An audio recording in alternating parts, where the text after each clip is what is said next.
everyone, it's Matt, and today I will be reading to you another Creepypasta story.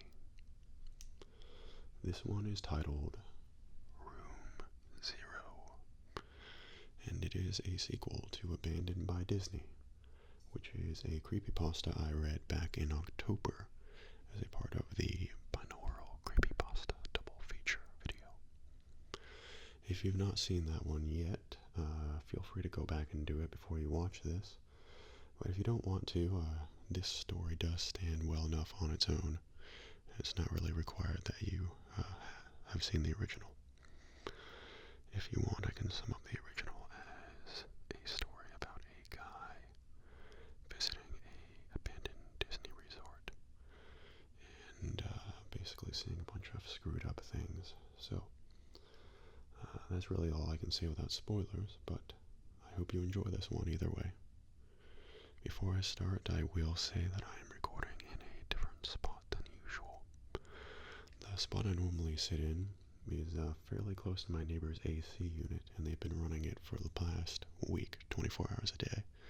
So unfortunately, I can't record there right now. But I hope the potential extra background noise isn't too distracting for you. And if I sound a bit congested, it's because I am just getting over a bit of a sickness. Anyway, enough of the introductions. Let's get started. It's been a while since I've written anything related to the Disney Corporation, and I'm sure you can understand why. A lot has been going on since my last post.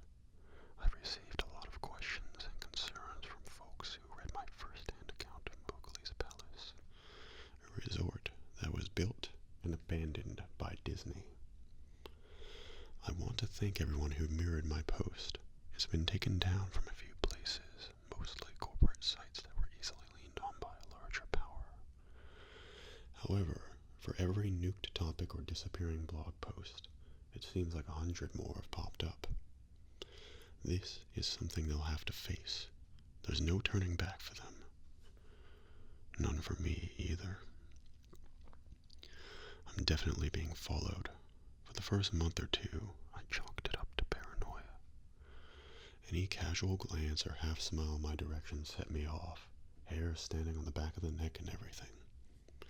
The first one, or rather, the first one I was actually able to spot, was a telephone worker milling around my apartment complex. He was middle-aged, doughy, dressed just as you'd expect, but something just seemed off about him. I couldn't place it, but I knew this just wasn't my imagination acting up. He was awkward and out of place, not somebody who was comfortable doing his job. I followed him around a corner, only to lose him there. When I turned back to go home, there he was, staring directly at me about 10 feet behind me, expressionless and cold.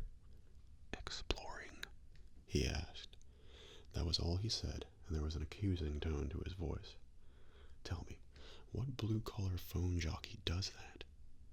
I guess that's the worst part. Never feeling safe. Never feeling alone. That, and the occasional Disney merchandise left somewhere for me to find. Little rubber Mickeys in the mailbox, a Disney Adventures magazine on my bookshelf. They hide little Mickeys everywhere. 3 circles, 1 big, 2 small, and the silhouette of the famous mouse's head. I've started keeping a running list of Mickeys I've found. Coffee cup rings on my coffee table. 1 big, 2 small.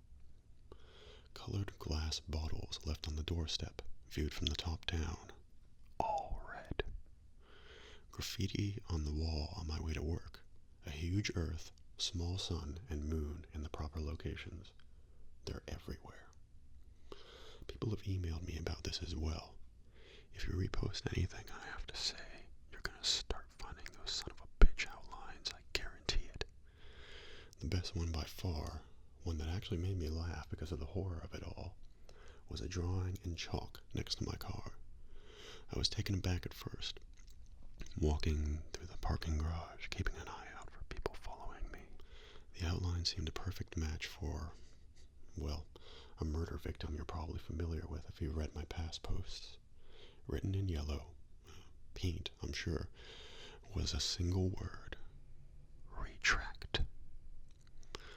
The only good thing that has come out of all this is that I know I'm not the only one who's seen something they shouldn't have. I'm not going to give their names because, well, if I have to tell you why, you haven't been paying attention. Researcher goes to Disney parks whenever he can, all throughout the year. He's not going to have fun, enjoy the rides, etc. He's looking for the gascots. There's been a long tradition, apparently, of people reporting strange patrons throughout the park.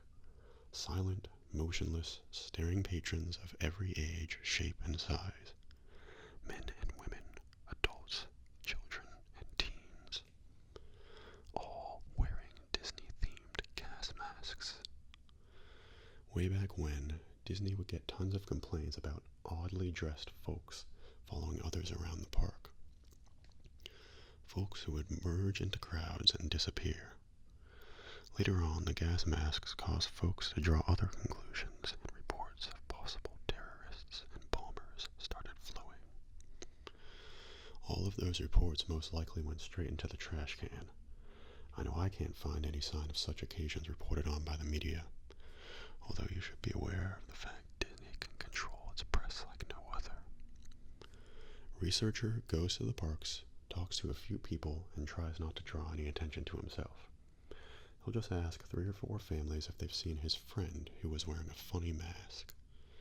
He has yet to see a gascot for himself, though on one occasion a child pointed him toward Frontier Town. As he raced through the crowd, he heard a single voice ahead cry out, "Mommy, I want a goofy air mask too." A fellow alcohol lifeguard worked in a Disney water park from 2001 through 2003.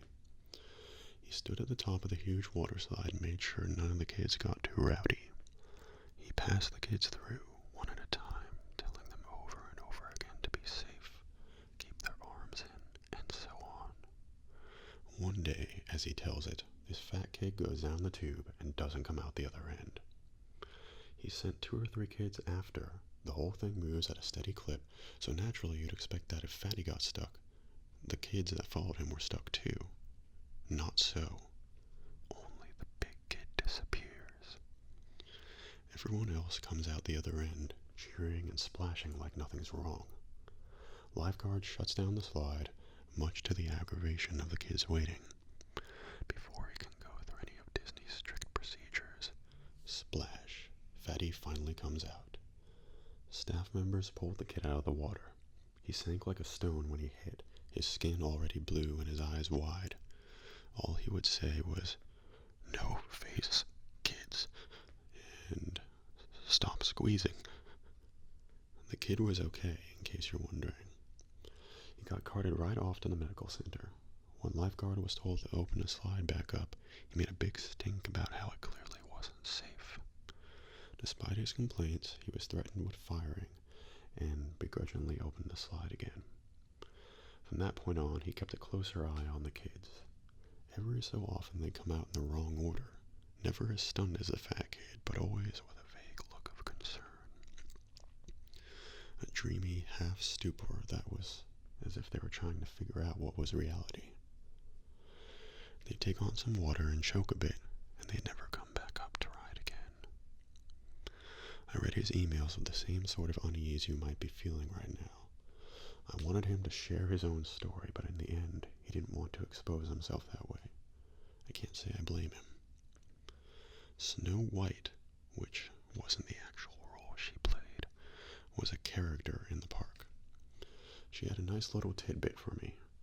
You know what happens when a costume employee drops dead in his suit? Like, 1 second he's taking a picture with little Jimmy, and the next he's had a fatal stroke. A second costumed mascot in the area has to sit with the corpse on a curb or bench and wait for a designated dry cleaner to arrive and cart the body away in a discreet manner. All the while, patrons have no idea they're sitting with a dead body for photo ops. Feel free to check your photo albums at this point. That was bad, but another fellow, Janitor, went completely off the creepy charts. Disney World, and probably others,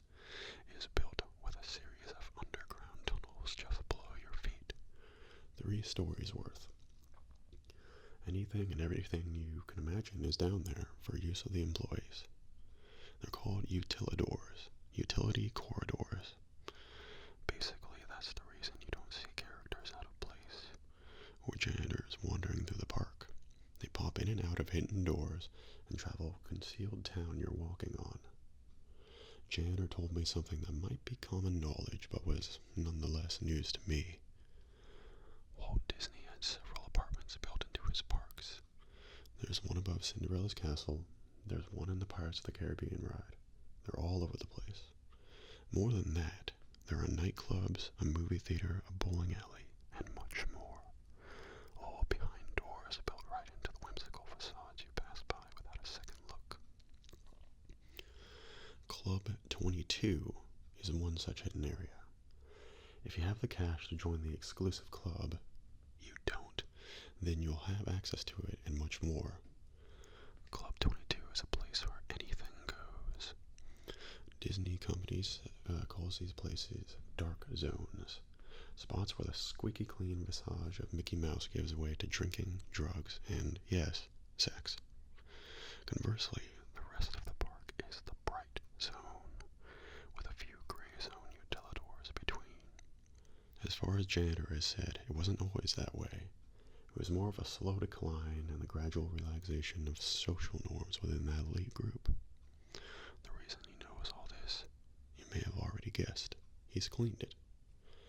After a lengthy background check and a non-disclosure form, janitor moved up from a park attendant to one of the dark zone cleaning crew.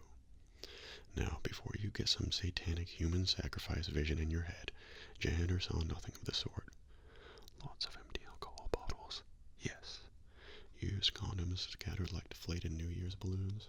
Oh yeah. He cleaned up his share of blood, piss, and vomit, but it was all down to the unrestricted behavior of patrons as opposed to any sort of cult behavior. At least that's how he sees it in retrospect. All that trash, that profane crap, went into a furnace and mingled with the smoke of a quaint cottage's chimney. If you've been to Disney World, you've breathed ultra-condensed sin. Backing up this information was Hammer. Hammer mailed me the old-fashioned way, though I don't know how he got my home address. He sent me photocopies of work papers proving his employment, with the instruction to burn them when I was convinced, which I did, gladly. Hammer worked around the Disney World park, doing demolition and construction. At one point, he approached a superior regarding some strange construction plans. There was a wide rectangular area marked off on the blueprints, about the size of a supermarket. The area was left unnamed and only bore the words, "Do not dig." Not only was his superior in the dark, but he was super purposefully in the dark. He didn't want to talk about it, didn't want to know about it, and ended the conversation with, "This space intentionally left blank." Hammer didn't get it. The area seemed a waste of space, and it was directly conflicting with the work his team had been given. He started poking around the area on his off time, finding only a derelict steel door and a great span of concrete just beyond. It was a supermarket's worth of blank gray floor. Soon after, Hammer started picking gascots out of the crowds. Unlike all other reports, the people, the things, would stand in full view of the guy. They'd cluster together in the distance, or they'd just be pressed against a wall when he turned a corner. He said they moved weird, like they were weak or injured, like a deer that's been run down by a hunter and can't flee anymore. The gas masks, the Disney character faces with filters jammed in. He noticed that they seemed wet on the inside, like condensation on a car window. Tiny beads of water glimmered behind the glass, making it impossible for any of them to actually see. Probing further, Hammer started asking questions of anyone and everyone who had been working in the park for a decade or more. He hit dead ends throughout until he was directed to Ida, an elderly woman who worked in a restaurant on Main Street. She'd been there since way back when, and though nobody had the balls to ask directly, everyone knew she had plenty of terrible stories to tell. Hammer asked about the empty space, then about the gas-masked customers, and at first he thought that he would receive the same non-answers he'd gotten so far. She was quiet, eerily quiet. "Room 0, she croaked, a single shaking hand placed to her cheek, as if she were a little girl fearing a father's punishment. She didn't meet the man's gaze for the entire conversation. Room 0, as it turned out, was yet another hidden room, just like the apartments in Club 22. However, its sheer size and its spot deep beneath the park set it apart from any of the fun, dark zones. It was a bomb shelter. Room 0 was built to withstand a massive attack, be it conducted by foreign or domestic enemies. Room 0 was stocked with enough rations to feed the entire park's average number of patrons at any given moment, and housed a smaller, yet lavish, panic room of sorts for Disney higher-ups. During World War II, official Disney gas masks were actually produced for children to wear in the event of an attack. The idea was that it would be less scary for kids if Mickey's face was emblazoned on the wartime safety device. Yes, I know the obvious problems with that. During the Cold War scare of the 60s, when Disney World was constructed, Room 0 was stocked with similar masks as well. Whether they cared about the fears of children or just careless branding, the things found their way down there. What's more, some genius decided that kids would then be frightened by the gas masks their parents wore, and so all masks, adult and child, were made to comply to this insane standard. Ida described it as treating a wound with lemon juice. None of this explained what Hammer had been seeing, though. Not only the seemingly supernatural appearances, but the emptied-out room as well. "I've been in there," he explained. "There's nothing but a cement floor and 4 walls. "No." Ida shook her head and covered up her mouth, stifling a sob. "You've been on top of it." Someone or something sounded the alarm one day, when the park was at full capacity. The warning was clear. It was supposedly an air attack. Security ushered everyone down, into the enormous shelter. There they were ordered to put on their masks and hunker down for the duration of the assault. Everything was quiet for about 30 minutes, save for the crying children and the frightened whispers. No one wanted to die, and so they were thankful in a way for this strange measure of safety. Then, the first scream rang out. "Hey," a man shouted. "Quit pinching." Waves of shrieks and yelps rippled through the crowd, from one wall to the other, back and forth. "Who's running around? Settle down," someone hollered. "Who's laughing? This isn't funny." "Ow, who stepped on my foot?" Despite security guards urging to calm down and keep their cool, the crowd became more and more agitated until finally, after nearly an hour of madness, the lights flickered, then died. What followed could only be described as utter chaos. In the dark, only the wails of the young and the anguished cries of adults could be heard in a massive, swelling din that bloodied the ears of all within that black echo chamber. A group of staff members and a select few patrons made it out of the door, ready to face the war above rather than the insanity below. What they found, of course, was a desolate yet untouched theme park. The music continued to play, echoing through silent storybook towns. Upon returning to Room 0, the few who stood at the top of the steel staircase that led down into the pitch blackness heard no sign of the previous fray. There was only silence.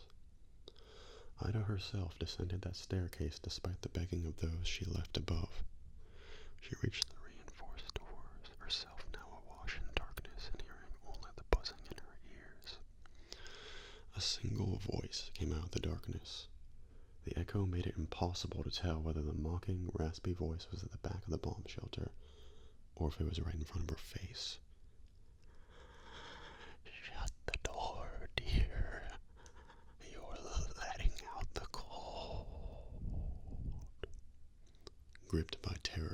she did just that. Within days, the entire thing, shelter, staircase, all of it, was covered with feet upon feet of cement. Air systems and generators above its ceiling were removed, creating the large empty space. They're still all down there, Ida told Hammer. Down there with whoever that was. You might notice I've used Ida's name. Unfortunately, she passed away soon after telling her story. Accidental fall, supposedly, after getting out of bed to turn on a light. Such a company devotee, the paper reported, that her entire bedroom was covered with Mickey silhouettes. And that is it. I do hope you enjoyed it, and that you're feeling either relaxed or frightened, maybe, I don't know. Either way, thank you for watching, and I will see you next time.